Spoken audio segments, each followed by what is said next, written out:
La Resortera.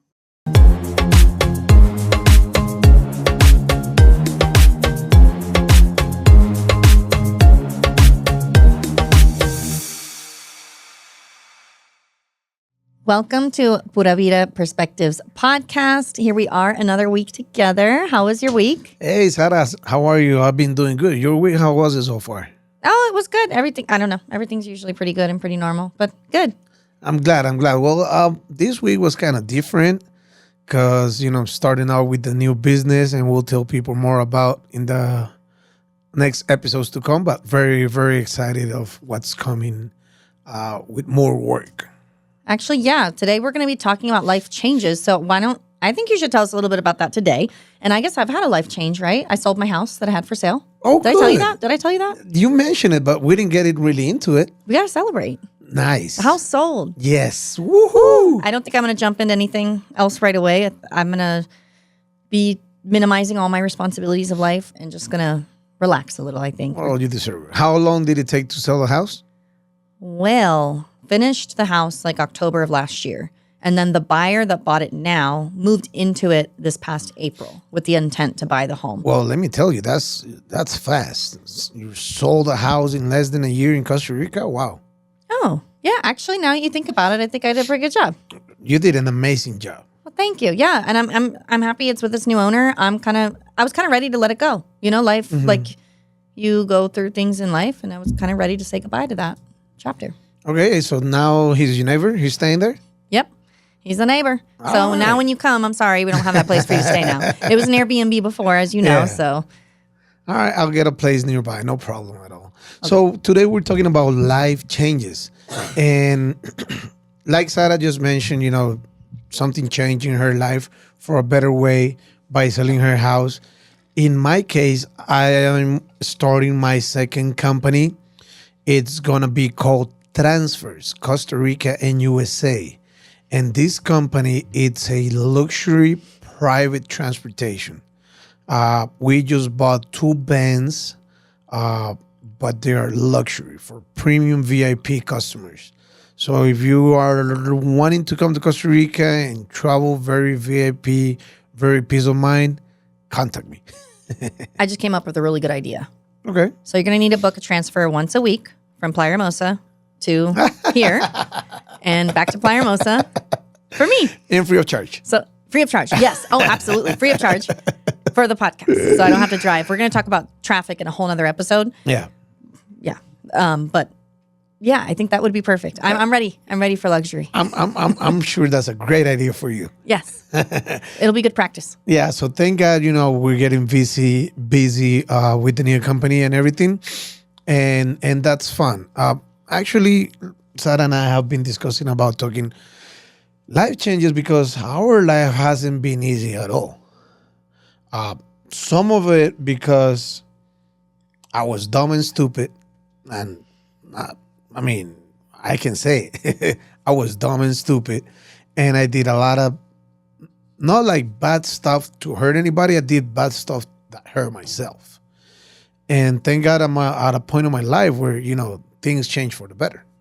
Yeah, I thought it'd be nice to talk about some motivational things today. So, with my life changes, I kind of want to talk a little bit about, a lot of it has to do with my Costa Rica journey, which some people know about, moved here, got pregnant a year after I moved.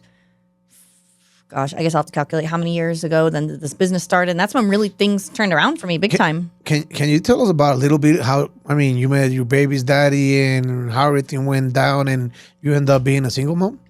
Yeah. So that's like something I haven't really put on YouTube or really talked about that much. It's not that I'm not closed off about it. It's just stuff that I usually don't put out there on the internet. But let's see. So I moved here in September 2015.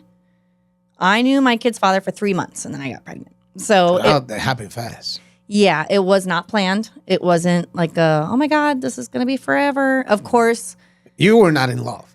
No. And of course I wanted that, for my life. My life vision was one day meet an amazing person who I love very much, then get married, then, have a baby, then do a house thing. So I've kind of done everything backwards. But it worked out Had okay. the baby, then got a better career. So normally, people are going to like Got get your a career, company. then they get their husband, then they get their baby, then they get their house. And I'm like, okay, I got a baby. Then I got a career. Then I got a house. Then you got your fiance. Then I got my husband. Then I'm going to have my husband. Doing everything backwards. So I think deep down in a very deep level, I knew it wasn't going to be forever, but I did try to make it work. But when my daughter was 2 weeks old, so I was recovering from the C-section, living in So he was Heredia with you through the pregnancy. through the whole pregnancy. We lived in Manuel Antonio, moved to Heredia, to be closer to the hospital to give birth. I called an Uber to go to the hospital when my water broke at like 2 a.m. Wow. What time she was born? 7. Well, actually, I had to have a C-section, so I did have to have like an emergency C-section. And I was recovering from that. You're not supposed to do stairs. And of course, I rented an apartment on the second floor. But I will say thank you so much for all the Uber drivers here. Were absolutely amazing. Every Uber, because I didn't have a car at that time in my journey here in Costa Rica. The Uber drivers always helped me up the stairs. They were just the sweetest. Like Costa Ricans are just amazing. They really just treated, everyone was amazing through this whole process. So that's probably what kept me here in the country too. So, off I went, and 2 weeks later, I always tell people say, oh, why did things end? And I remember not really honestly getting to enjoy my pregnancy very much just because of this was not the right person. And I thought, I signed up for 1 kid, not 2. That's really what it came down to. I felt like I had another kid. How old was he? Just a few years younger than me, but mentally. No, but what I'm saying is you both still pretty young. Yeah, I was 24, I guess, after I gave birth, or 25. I don't remember. Now that's kind of young. I understand, nowadays, some people are waiting until they're 40 to have their kids. But so I thought, I signed up 1 baby. 1 baby, not 2. Yeah. And I was like, and I didn't get to really enjoy my pregnancy, and I don't want to think, oh, I wish I enjoyed my baby more. Because I wish I enjoyed my pregnancy more, and that's the only pregnancy I'm ever going to have. Because honestly, I'm not having more kids. Yeah, I don't want to. I think I'm traumatized. So 2 weeks after she was born, I'm still recovering from a C-section. I went ahead and packed up my stuff. I moved out. I moved back down. I moved down back to the coast. I'm a beach girl. Yeah. So I moved down to Dominicalito. Was in an apartment way smaller than this room. Really? Smaller than this room. I had the little kitchen. It was $250 You a and month. Ksenia. Me and Ksenia had my bed. Her little crib was at the end of the bed. I had a little kitchen, refrigerator, bathroom. Like that was it. But I could see the ocean, which was so cool. That made you happy. Yeah, I could hear the waves every night. And actually, it turns out the woman who owned those cabinas turned out to be somehow my daughter's aunt. And everyone here is related, I feel like, in this country. Yeah. I say it's a small Costa Rica world. Everyone's someone's aunt or uncle. A Gonzalez or Rodriguez or something like that. Yeah, so it turns out, they were somehow related, and they were amazing, and they helped me a lot. But yeah, so I don't remember, I guess, how this relates to life changes. That was a huge struggle. So being here in a foreign country with a newborn, I was not prepared to be a parent. I don't know how many people truly are prepared to be parents. I don't think anything. I wish someone had really sat me down and was like, this is what it's going to be like. Okay. I wish I had fully understood a little bit more. Again, now parents don't come with a manual.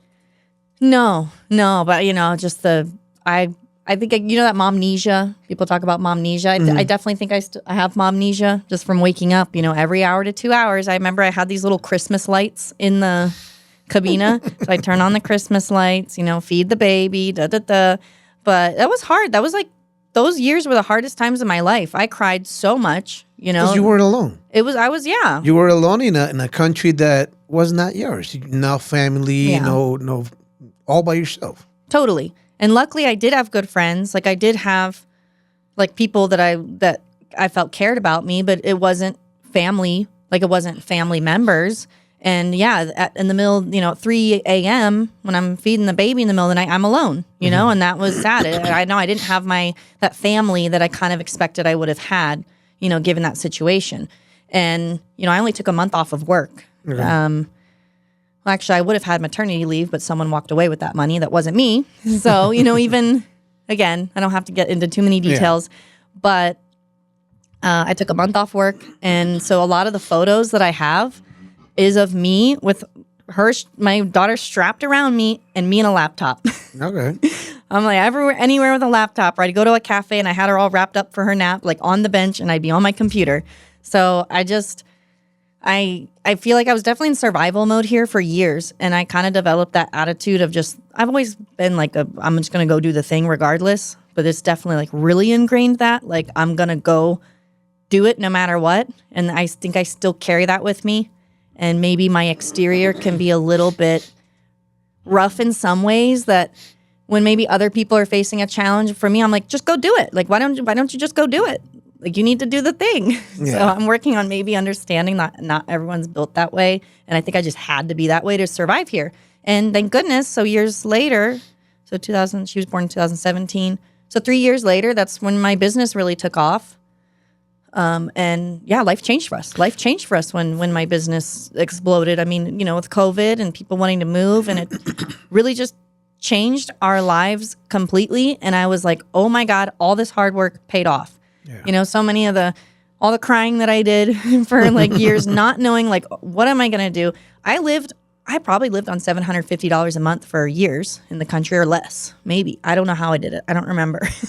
Again, I think it's all kind of a blur, but then, I just kind of felt like, wow, I made it. Well, you're a warrior. You're a true warrior. And again, this is like an episode that we're trying to open up ourselves so people get to know us a little more for what we are. And not so much sharing a perspective of a specific topic, but what you did it's pretty amazing. I mean, pretty brave of being here alone, separating yourself from your kid's daddy, and surviving, just like you said, by yourself in Ksenia for a couple years, and now to see where you are, it's and if I bet it feels good, right? It does, and a lot of it was mindset stuff. So, like this is kind of how the business started.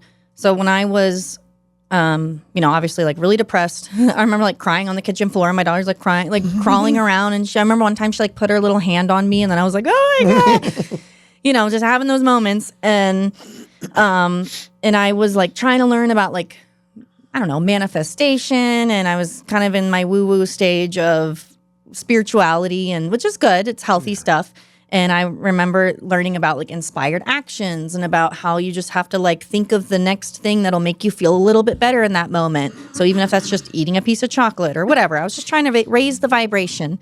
And one day I was sitting there and I had this idea of like just start a YouTube channel. And that's really it's just a very strange idea for me because I never normally would have had that idea on my own. I don't really like social media, which is funny because that's like what my whole life revolves around. Funny question. Do you consider yourself a YouTuber? No. But you are. I don't know. I don't know how many. Well, I'm going to say yes. So that's the thing. Like people follow you on YouTube and people see your videos. Your videos are great. You just don't see yourself as a YouTuber, but at the end of the day, you are. I guess so. And that's pretty amazing. So, sorry, my throat is kind of today. It's okay. What I'm saying is, just do what you feel is right. I mean, you say, I'm just going to start making YouTube videos, and it worked out. I see these people that, I'm shy, or I don't know if I should do it or not. If it's in you, do it. Yeah. Like, that's what I would say. Like, try to listen for any of those inspired actions or thoughts. Because if I hadn't followed that random thought, like, I don't know what I would be doing today. Because I started that. I didn't think anyone would ever watch those videos. Like, some of my earlier videos are hilarious if you go find them. I'm, like, making coconut milk. I'm, like, sitting by a pool, like, hi, I'm Sarah. Not thinking anyone would ever watch these. And then people... I'm going to go watch those videos. Oh, God. And then... They should be fun. One of them was good. It was like things not to do in Costa Rica. And that one was kind of comical. But, I never thought anyone was really going to watch them. And then, with everything in the world that had happened, then it did start to gain more traction just in general over the years. I mean, I've been doing it since before my daughter could walk. And then people just started asking me about Costa Rica. And then finally, when COVID happened, it was kind of the perfect storm with people wanting to get the heck out of where they were. And me being like, well, this is what people are asking me about. I'm going to make a process for this to happen. And then that's how it happened. So like none of this ever would have happened if I hadn't have like kind of listened to that thought or just been willing to try something new that normally maybe I wouldn't have been drawn to, or I don't really care about like Facebook and Instagram. I'm the worst with that stuff. Now I'm paying someone to manage all that for me now because I just can't. So, so I don't know. That's just my little kind of life changes, like some life changes that I went through, and hopefully maybe, I don't know, maybe it can be motivational to someone because I'm just like really normal, I don't know, average human being. Well, but if you just listen to things and you keep persevere, just keep going no matter what, you'll make it somewhere. Well, you say you're pretty normal, but I'm sure you have inspired a lot of people to do something different by your story. I know this is not very common, like you say. You don't share this a lot in your on your YouTube videos, but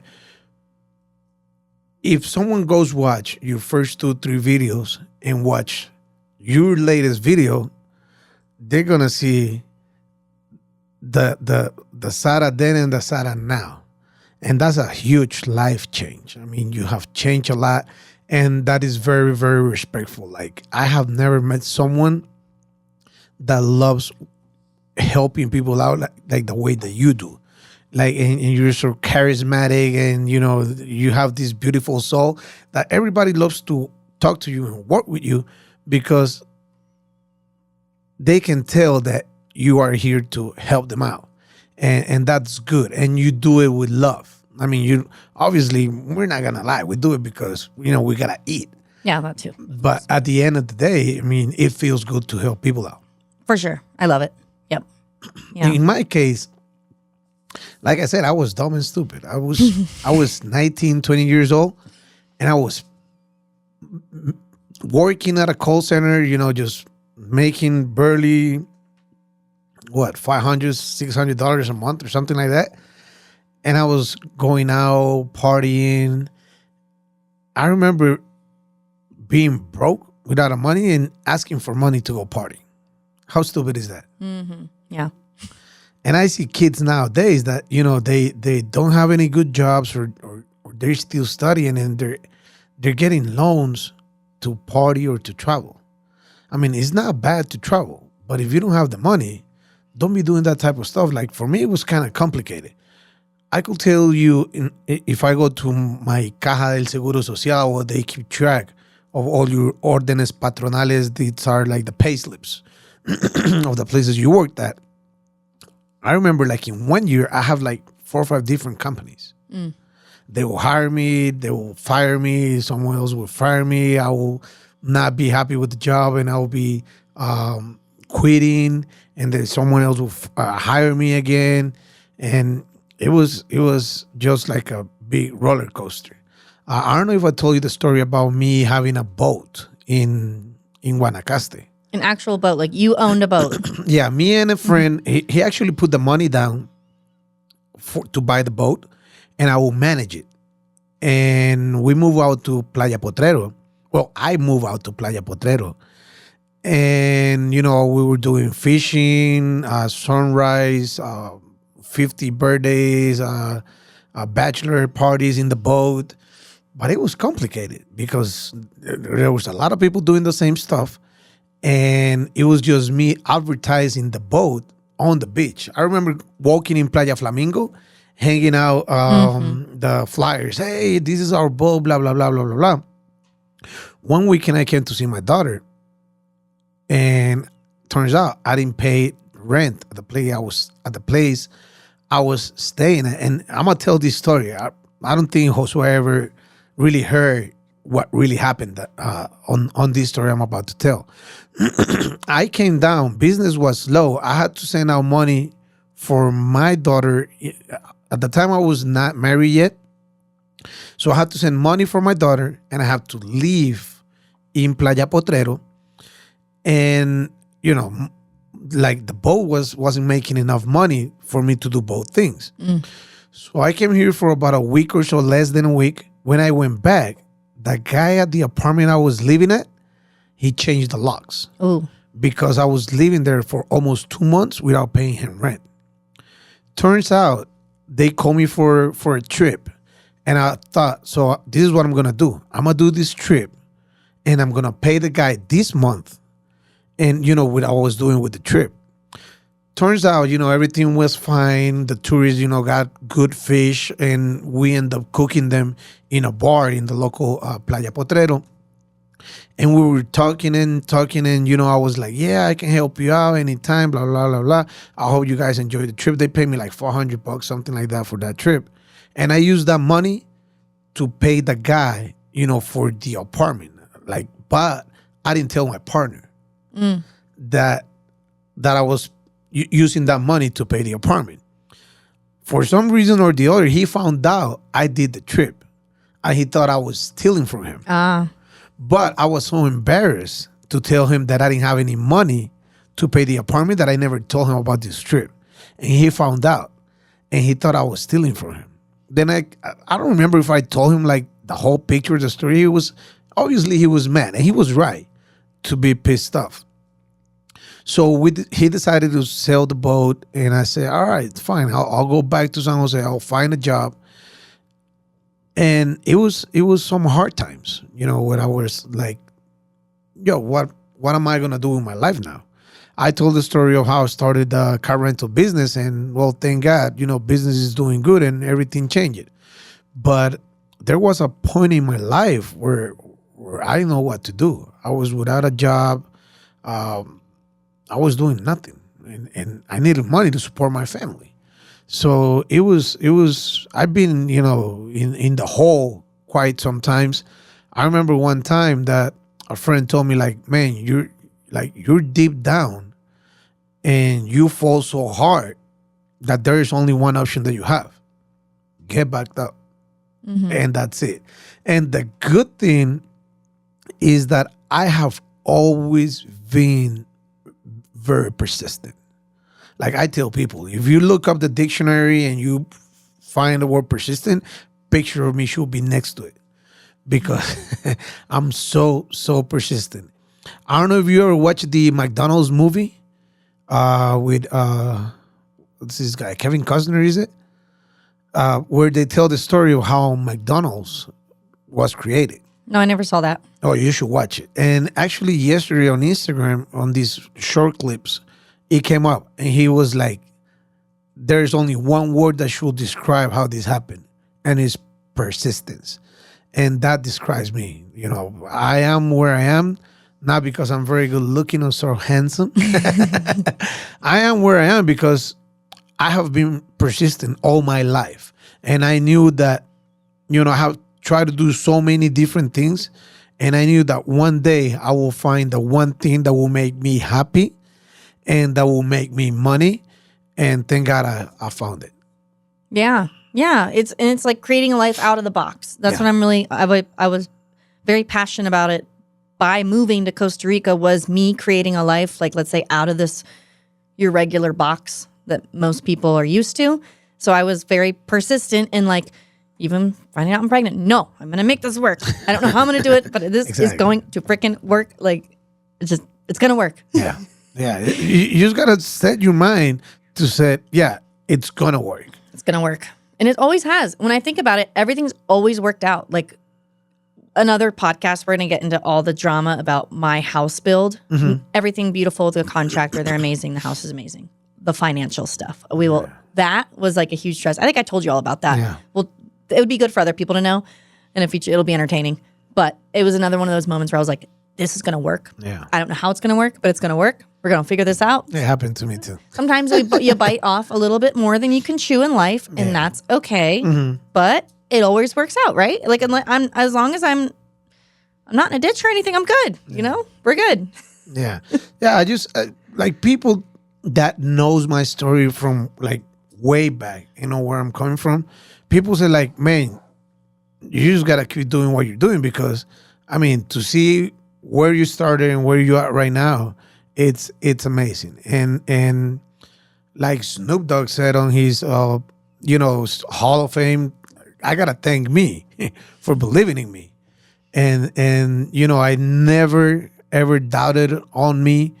I always trusted that, God had a good plan for me. I just got to keep pounding it until something happened.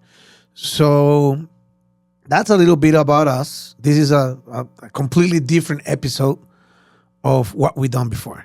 Yeah. And I think I thought of a good episode name. What? Desperate Times.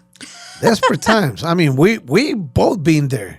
Right? I can imagine you being, 25, holding your daughter, laptop in one hand, baby on God. the other, watching the ocean, just crying out. Should have seen how skinny I was too, like just Well, breastfeeding, you're- barely eating properly, just not sleeping, sleep deprived. Oh my gosh. I probably don't even remember most of those years at this point.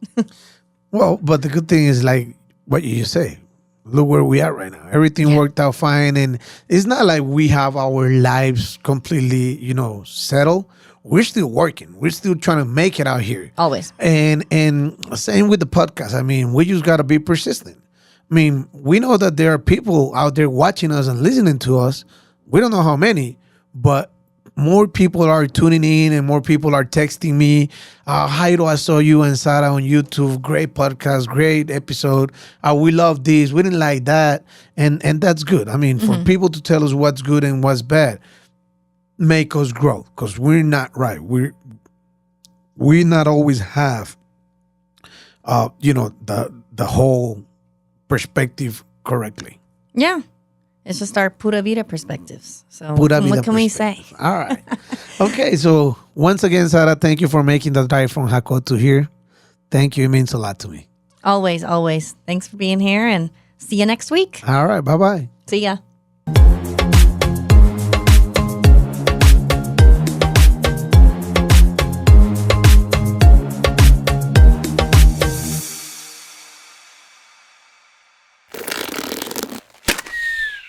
Esto fue una producción de La Resortera.